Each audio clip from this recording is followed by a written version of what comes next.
Magandang umaga mga paps. Bali gusto ko lang i-shoutout si Ian Carl Vincent La Rosa ng San Fabian, Pangasinan, si Nilo Borja, San Antonio, Nueva Ecija, ayan, si Papa Jan ng Maribeles, Bataan, at si Carlos Miguel ng Sidiluan, Laguna. Ayan, maraming salamat po sa sumusubaybay sa atin sa 2-stroke, lalong-lalo na sa Brutus at HD3. At ngayon kasama ko, nakita ko si Pops Gerald Silayan. Ayan, shoutout Pops. Nagaling pa ng Cardona. At ayan, habang nagra-rage kasi ako, ito dala ko si Brutus, nakita ko yung siya. At ito, papakita sa atin yung kanyang motor. Tara, puntaan natin Pops. Ayan, ito yung motor ni Pops Gerald Silayan. Napaka-solid, tingnan nyo naman, no? Anong model to Pops? 1997 yan Pops, bali na-restored lang. Na-restored, 1997. Tingnan nyo naman mga paps, oh. Napakakinis at ganda pagkakagawa. Unahin natin dito sa harapan. Ito, papapansin nyo, naka stainless na rin na signal light. Ito, matagal na to nakakabit. Matake. Ayan, naka stainless na rin. At ito ang pinaka nagustuhan ko mga paps, oh. Naka Daytona. Silipin natin dito sa likod, sa gilid. Ayan, ito na, naka-convert na nga. Sino nag-convert nito, Pops Gerald? Ikaw lang din. Tingnan mo, napaka-solid ng pagkakagawa ni Pops, oh. Tapos ito, nakakonektan na rin dito. Ito, anong ano to? Anong lever? Hydraulic. Hydraulic? Pang anong motor? Pang ADB. ADB? Okay. Pang ADB na pala to. Sakto pala to dito, ano? Sa pag kinabit mo dito sa HD3 na stainless. At ito ang pinakamahirap hanapin. Saan ka nakakuha na ito, Pops Gerald? Ha? Ng Laguna. Boss Carl ng Laguna. Nagtitinda rin ng mga ano yan, ng legit na ano, na ito, handle grip. Ito yung pinakang manghirap hanapin mga Pops, kasi ito ay pang unang model to, ano, yung mga 90s yan, ganyan. Ito yung mahirap hanapin kasi ito yung genuine, yung ganyang design. At punta tayo dito sa tangke niya. Ito, napansin ko, napakaganda ng pagkakagawa ni... Sino nagpintura nito, Pops? Taga Tatala. Tatala? Boss Leo. Boss Leo? Leo Ulang. Leo Ulang. Malapit sa inyo, Pops. Okay, doon sa may ano lang, sa may taas lang namin ng konti, ano? Mekaniko rin. Mekaniko. Ayan, si Boss Leo Ulang pa lang nagpintura. Shoutout! Boss Leo Ulang, at tingnan nyo naman, napakaganda ng pagkakatirado. Ito mga Paps, ito pala yung design na to, ay ito yung tinatawag na Ildefonso. Ayan, kasi alam mo ba kung paano naging Ildefonso yung ganitong design? Ayan, so konting kaalaman lang mga Paps, ito kasing design na to, kinuha to sa 1993 na model ng HD3, yan, Ildefonso. At kaya tinawag yan na Ildefonso yung ganyan, kasi nung araw yung design ng bus ng Ildefonso sa Tanay nung araw, ganyan ang design, kung mapapansin nyo. Kaya doon na natin ginaya yung tawag niya na Ildefonso. Oo. Kaya ito yung pinakang birang-bira na makita na sticker. Buti sa nakakita nito, Pops Gerald. Bataan pa, boss. Bataan. Si Pops MK. MK, ayun. Shoutout, ayan.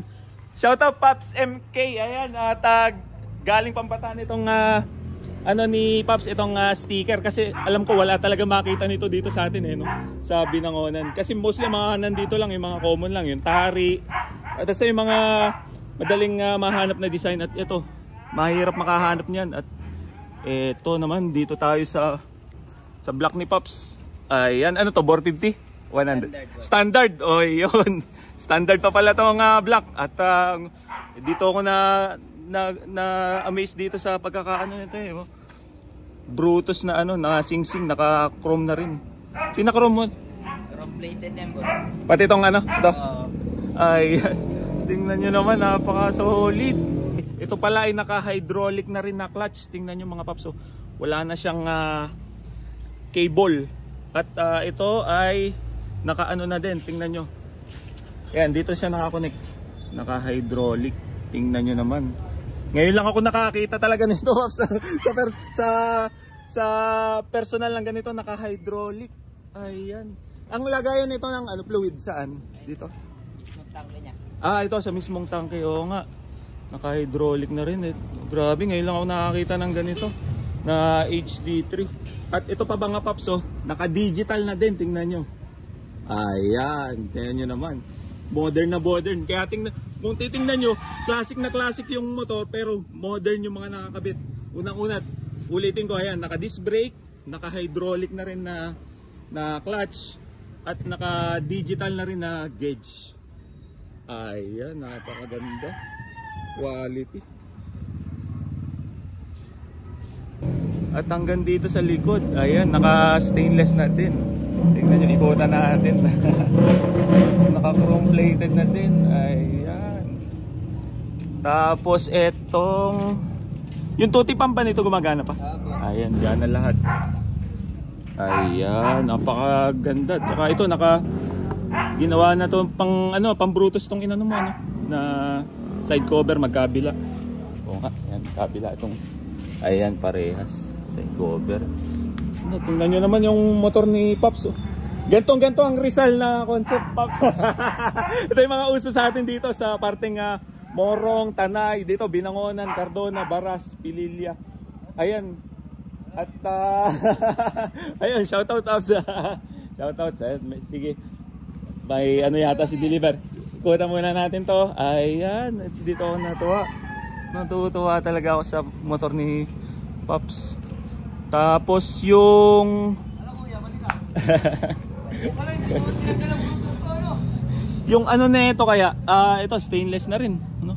Stainless na rin to, SLB. Ito nakakabit sa likod. Ayan, napaka-quality.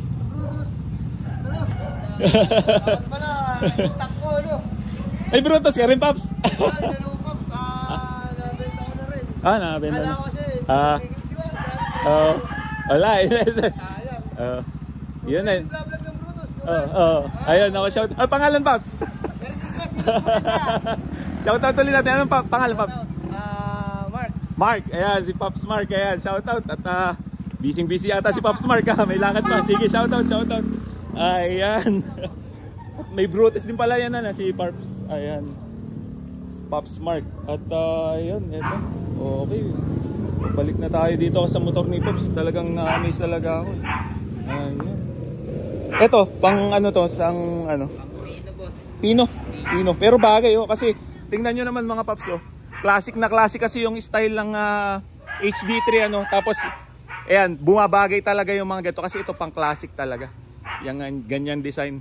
At kaya tinawag natin na classic, ibig sabihin kasi ng classic mga Pops ay timeless. Ibig sabihin kahit ilang taon pa yung tumagal, ilang taon lumipas, hindi pa rin nawawala sa uso, di ba? Tama, Pops? Pops Gerald. Ayan. At tingnan nyo, na-amaze talaga ako dito sa motor ni Pops. Ganda. Ikaw na rin nagme-mekaniko nito? Mga binubo. Ilan ba Brutus mo? Isa lang, pansarili.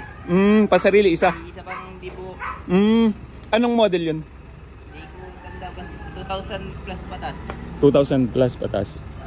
So yun pa, marami pang kulang yung ano na yun. Next project. Busy ka pala. Pero ito okay na, mukhang finished product na tong itong tawag dito, itong kulay pula mo na kinonvert sa sa Ildefonso. Ayan, so siguro hanggang dito muna, Pops, at nakakita ko tong yung motor mo at talagang na-amaze ako. Ngayon ko lang nakita to kasi unang kita ko to sa picture pa lang, sabi ko parang solid na itong motor na to. Nung time na minsan tumambay kami nila si Jeremiah tsaka sila, sayang nung time na yata may lakad ka yata nung time na yun, kaya hindi ka nakasunod. Ayan, pero siguro pagka sa susunod, ayan isama mo tong natin at para mailapag natin doon, mang ganda. At ayan pala, ay shoutout pala. Ang pangalan, pre? Ang pangalan? Shoutout. Ronald. Ayan. Mahilig din sa Brutus, HD3. Ayan. Mukhang magsha-shot pa. Sige, shoutout. At yun, mukhang magiinom pa sila. Kaya yun. Sige, so maraming salamat, Pops Gerald. Sila yan. At ngayon ko lang ulit nakita tong Brutus mo na napakaganda. Kaya ayun, sa mga viewers natin mga Pops, lalong lalo na sa Mindanao, sa Pampanga, sa Iloilo. Ayan, shoutout sa inyo at maraming salamat. Ito, i-share ko yung motor na napakaganda ni Pops Gerald Silayan. Ayan mga Pops, ganyan-ganyan ang setup sa amin dito sa Rizal. Kaya ayun, maraming salamat ulit sa sumusubaybay sa atin, lalong-lalo na sa HD3 at sa Burutos. Kaya ingat po sa atin lahat at God bless. Thank you.